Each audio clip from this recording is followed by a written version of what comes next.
Bien, donc après avoir, sur une présentation un peu longue, présenté la démarche et le vocabulaire qui entourent l'étalonnage, ben, nous allons rentrer maintenant plus dans le vif du sujet en termes de calcul. Nous allons passer sur les aspects mathématiques du traitement des données recueillies lors d'une campagne d'étalonnage. Alors, lorsqu'on a recueilli les données, la première des choses à faire, c'est de faire un nuage de points. Ce nuage de points matérialise sur l'axe horizontal ici la variation de la concentration. On l'appellera grand X dans l'espace mathématique. Sur l'axe vertical, la variation de l'indication. Dans l'exemple choisi, c'est l'absorbance. Et donc, le fait de faire un nuage de points permet d'émettre une hypothèse.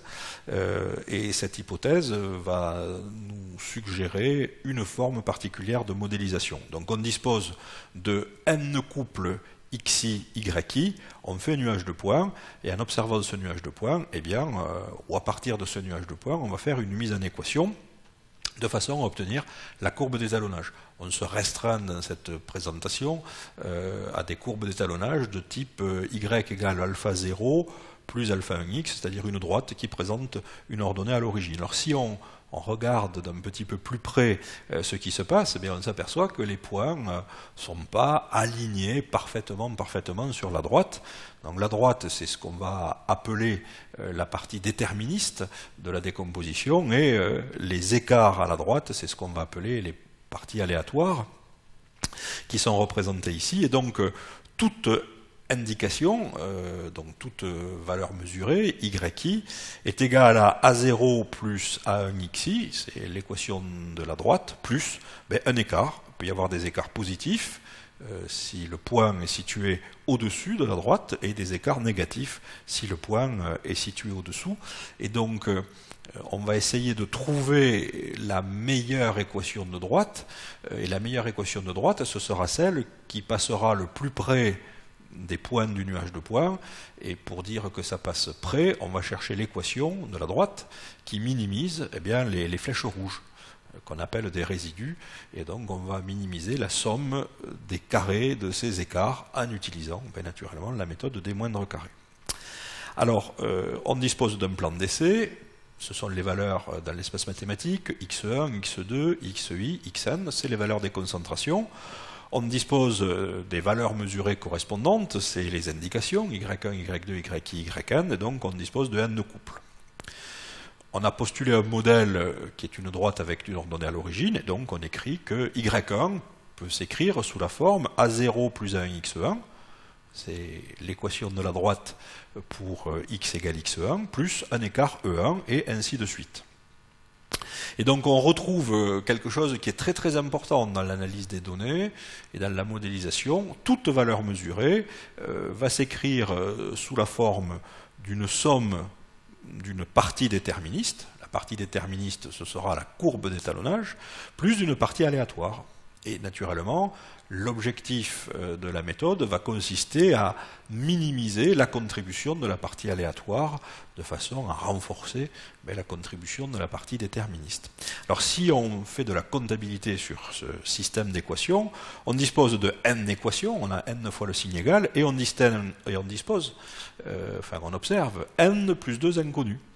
N inconnus qui sont représentés par les n écarts, qu'on appellera des résidus, parce qu'on utilise la méthode des moindres carrés, et deux inconnus, qui sont les estimations des deux paramètres du modèle, A0 et A1. Et donc il manque deux équations.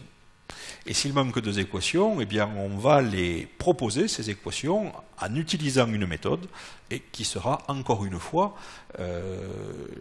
traditionnellement apportée par la méthode des moindres carrés. Alors, on va faire un parallèle entre un chapitre qui est consacré à l'estimation d'une moyenne, et puis ici, le chapitre qui est consacré à l'estimation du modèle d'étalonnage. On va voir qu'il y a une parfaite similitude. Lorsqu'on a cherché à estimer la moyenne du pH du cidre, par exemple, on disposait de n valeurs. On a choisi un modèle à un paramètre, y égale constante. suppose que dans la barrique, le pH du cidre est unique. On a décomposé toutes les valeurs YI sous forme d'une partie déterministe, M, plus une partie aléatoire EI, et on avait écrit le critère des moindres carrés, et en écrivant la somme des carrés des écarts, c'est-à-dire la somme, à partir des N observations, des YI moins M au carré. Eh bien, on va faire la même chose pour l'estimation de l'équation de la courbe d'étalonnage. On dispose de N couples XI, YI, N est égal à 11 dans le cas particulier de cette présentation.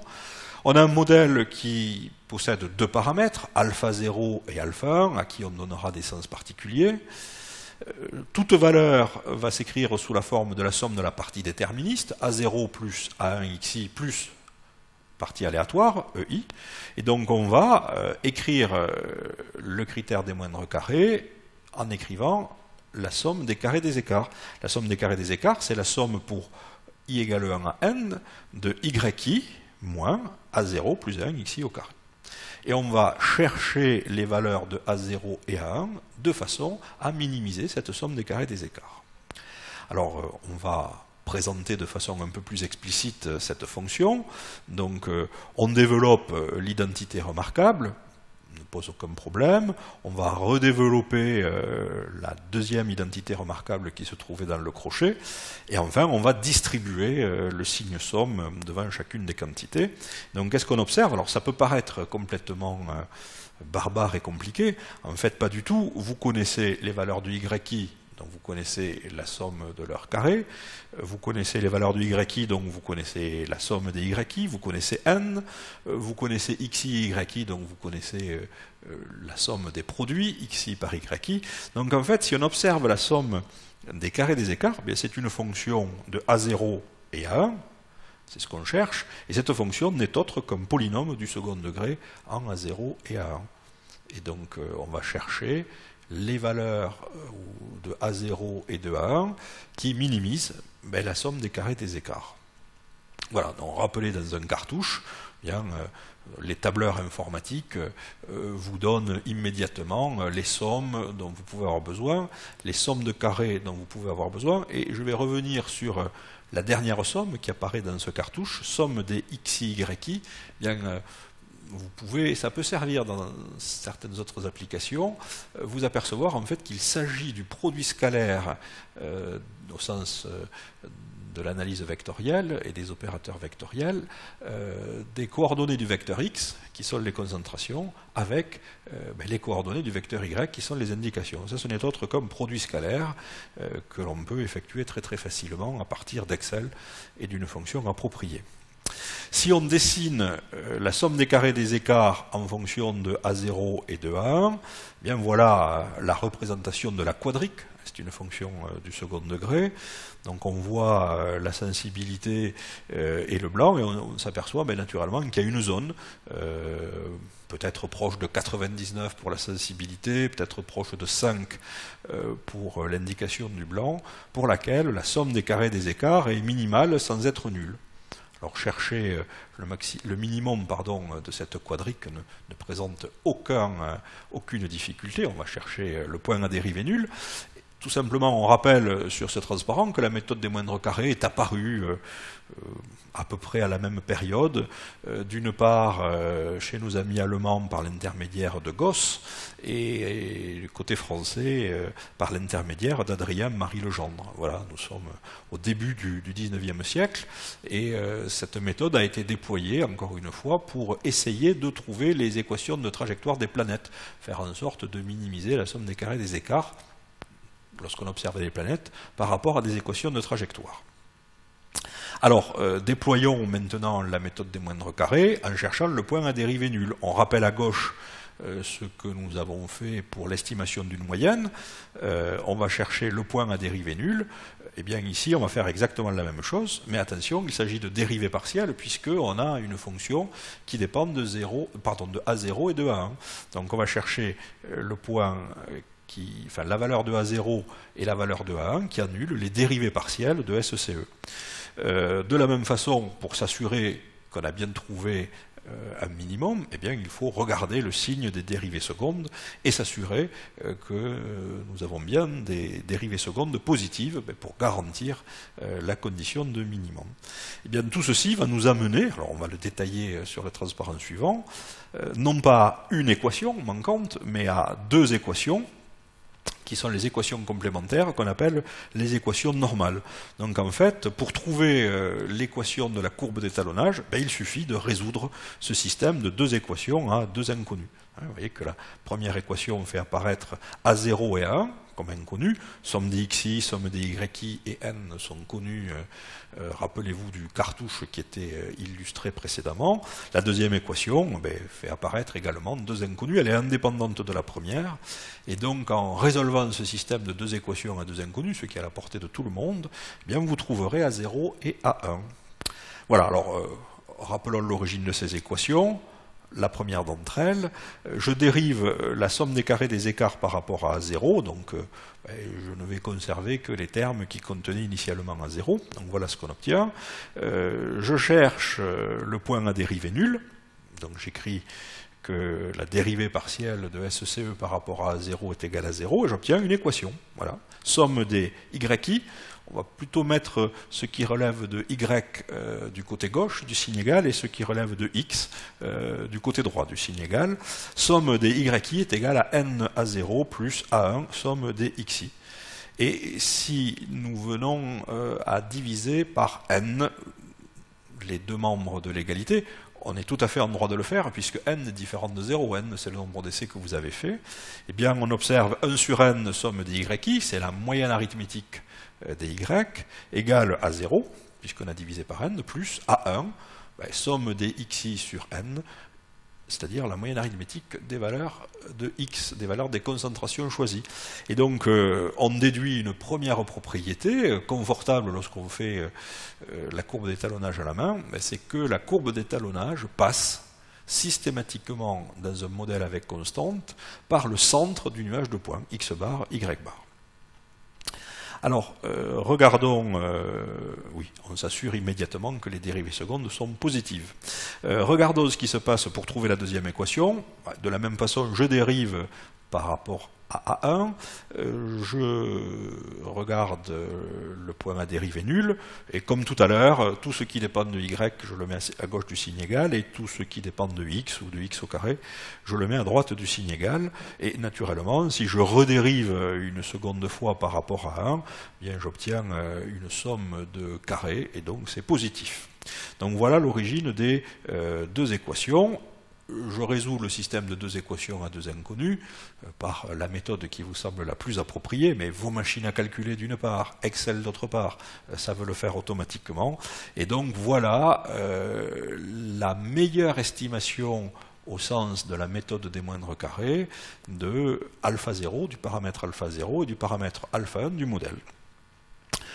Dès lors qu'on connaît l'équation de la droite, on peut s'empresser de remplacer le nuage de points que j'ai laissé en arrière-plan par la partie déterministe de la décomposition qui est représentée ici par la droite d'étalonnage, qui est la courbe verte que l'on voit à l'écran, qui est une relation biunivoque, on a insisté sur ce point dans la première séquence, qui va permettre de passer indifféremment de x à y, certes, mais ce qui nous intéresse par la suite, surtout de passer de y à x, c'est-à-dire de pouvoir faire une prévision ponctuelle x chapeau pour une valeur y donnée. Donc c'est ce qu'on voit dans le cartouche qui est superposé à la droite d'étalonnage. Dès lors que l'on connaît maintenant l'équation de la droite, on va pouvoir calculer les valeurs de la partie aléatoire, c'est-à-dire des écarts. Donc c'est ce que l'on voit à l'écran. La première colonne représente le plan d'essai, la deuxième colonne les milliabsorbances, la troisième colonne c'est Y chapeau, les prévisions faites par le meilleur modèle que l'on vient d'obtenir, et le meilleur modèle naturellement laisse des petits écarts en milliabsorbances. Ces écarts on les appelle des résidus. Propriété intéressante, lorsqu'on a un modèle avec constante de type y égale alpha 0 plus alpha 1x, la somme des valeurs mesurées est égale à la somme des valeurs prévues par le modèle, et donc par voie de conséquence, eh bien, la somme des résidus est nulle, que vous intéressiez au miliabsorbance dans le cadre du spectro, que vous intéressiez à n'importe quel autre type de grandeur. Attention, cette propriété n'est plus vraie lorsqu'on a un modèle sans constante, qui est un cas particulier que l'on traitera dans une présentation à part. Une fois qu'on a les résidus, il faut faire le nuage des résidus, c'est ce que l'on voit à l'écran ici. On porte sur l'axe horizontal traditionnellement la valeur Y chapeau, la valeur prévue par le modèle. On peut porter l'ordre d'acquisition des résultats, on peut porter également la valeur Y. Et sur l'axe vertical, on va porter la valeur du résidu. L'objectif, c'est de s'assurer qu'il n'y a pas de structure dans la distribution des résidus et qu'on a bien affaire à une distribution aléatoire. Alors, dans un niveau de débutant, dans un niveau où on découvre la métrologie et les statistiques, on va considérer que l'œil permet de porter un jugement, mais naturellement, il existe des tests statistiques spécifiques pour s'assurer que la distribution des résidus est bien aléatoire autour de 0, qu'on n'a pas de tendance. Alors, ces résidus, leur nombre est égal à n, le nombre de concentrations choisies dans le plan d'essai, et donc il va falloir les résumer. Alors on sait que leur somme est nulle, et donc comme dans le chapitre sur l'estimation de la moyenne, eh bien on va non pas utiliser la somme des résidus, mais on va utiliser la somme des carrés des écarts que l'on a minimisés. Cette somme des carrés des écarts, on va la relativiser par ce qu'on appelle le nombre de degrés de liberté. Donc le nombre de degrés de liberté est noté nu, c'est la lettre grecque, et c'est égal au nombre de couples ou d'informations dont on dispose, n, moins le nombre de paramètres du modèle. Donc dans l'estimation d'une moyenne, le modèle est un modèle à un paramètre, donc on divisait la somme des carrés des écarts par n-1, et on obtenait ce qu'on appelle dans ce cas spécifique l'écart type expérimental, et lorsque on est dans l'estimation de la droite d'étalonnage, on divise par n-2, puisqu'il y a deux paramètres dans cette équation de modèle, et on obtient donc l'écart type résiduel, ou dans un premier temps la variance résiduelle. La variance s'exprime dans le carré de l'unité de mesure. Alors c'est un opérateur important dans les calculs, dans les lois de propagation d'incertitude. Ceci dit, toutefois, il va falloir l'associer à l'unité. Donc on va relativiser cette variance en prenant sa racine carrée positive, bien pour obtenir, lorsqu'on voit à gauche, comme rappelle l'écart type expérimental, qui va devenir ici, c'est ce que je vous disais précédemment, l'écart type résiduel.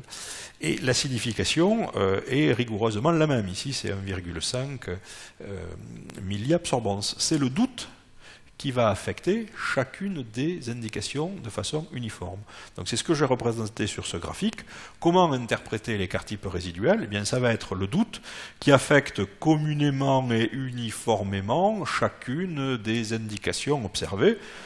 Ça veut dire que l'indication, elle se situe dans ce petit intervalle. Ce petit intervalle, j'ai choisi de lui donner un facteur d'élargissement issu de la loi de Student, donc c'est YI, plus ou moins, t fois, la valeur de t, on la lit dans la table de Student, fois l'écart type résiduel. Et donc par voie de conséquence, en fait, le point n'est plus tout à fait un point, c'est un intervalle. Et donc la droite qui passait au mieux par les points, en fait, c'est un ensemble de droites qui passe au mieux par ces ensembles d'intervalles. Et c'est ce qui va nous permettre de nous projeter dans la séquence suivante, consacrée aux aspects statistiques. On va essayer de propager ou de comprendre comment se propage l'incertitude traduite par l'écart type résiduel, comment cette incertitude se propage aux estimations des paramètres du modèle, l'ordonnée à l'origine et la pente en particulier. Donc on a atteint la fin de la partie consacrée aux aspects mathématiques, et donc on va voir les quelques questions de ce quiz. Pourquoi a-t-on besoin de faire appel à la méthode des moindres carrés? Établir le système d'équations normales dans le cas où le modèle est une droite avec constante. Il s'agit de rechercher le point à dérivée nulle. Pourquoi peut-on dire que la courbe d'étalonnage pivote par rapport au centre du nuage de points? Quelle propriété attend-on des résidus? Et que représentent l'écart type résiduel? Voilà, donc vous êtes invité à répondre à ces questions en revoyant peut-être cette séquence de cours, de façon à capitaliser les informations les plus essentielles. Et nous allons aborder, suite à cette séquence 2, la troisième séquence où nous allons exploiter l'écart type résiduel dans la loi de propagation d'incertitude. Merci de votre attention.